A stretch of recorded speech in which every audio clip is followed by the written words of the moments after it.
So, a smooth prelim there. Talk about the race, how it went for you. Yeah, I kind of just wanted to get out there, control, kind of show the strength that I had, and get out clean, make sure we don't get tripped up or anything, and yeah, just get to the next round and show what we have tomorrow. Got tripped up at Mill Roads. Talk about what happened there and why you decided to kind of shut it down. Yeah, kind of just got a little frustrated. Just unnecessary roughness over there. Just shoving around and extension of the arm, got tripped up again with the person behind me, and it's like, I don't know, probably didn't react how I should have, but you know, it's fired me up for the rest of the season, and we're working up from here. So. When you look at the fields here, the men's 800, pretty much all the top guys decided to show up. You, Clayton's here, Isaiah's here. Yeah. I mean, Donovan's dealing with his injuries, but you know, for the most part, most of the notable guys are here. What do you think that means for this event, that if you were to win it or finish top 2, that confidence level going into the outdoors? Yeah, I mean, it makes it a whole lot more fun just to have Clayton here and Isaiah here. I mean, it's going to make for a fun race to watch, and I think that's what pushes the Team USA to be better, is when we have all the top guys just racing against each other as much as we can. And so it's nice to have them out here, and it'll be fun tomorrow.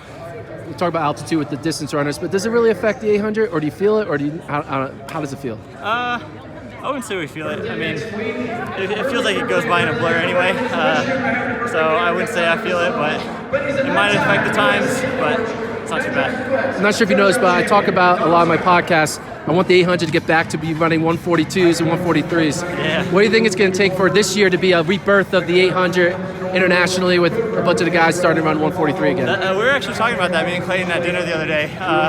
There's not really any guys out there that like to be the front runners. I think we have a lot of tactical guys that are like, oh, I'm going to win the race by sitting here, getting in the tactical position.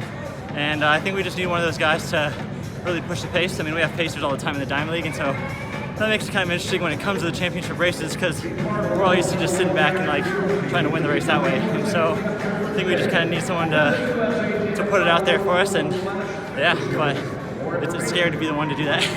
So you're running, come out in 49, so.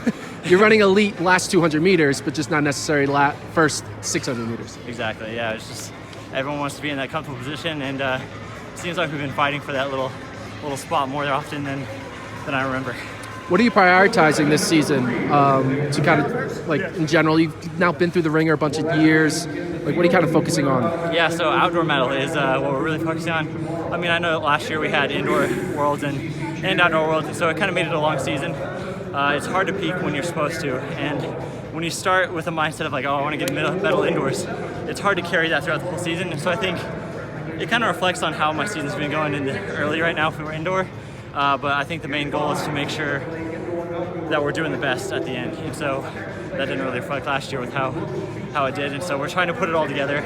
It's there, but just having to put it in the right way to make it happen. But best of luck, man. Yeah, thank you. Take care.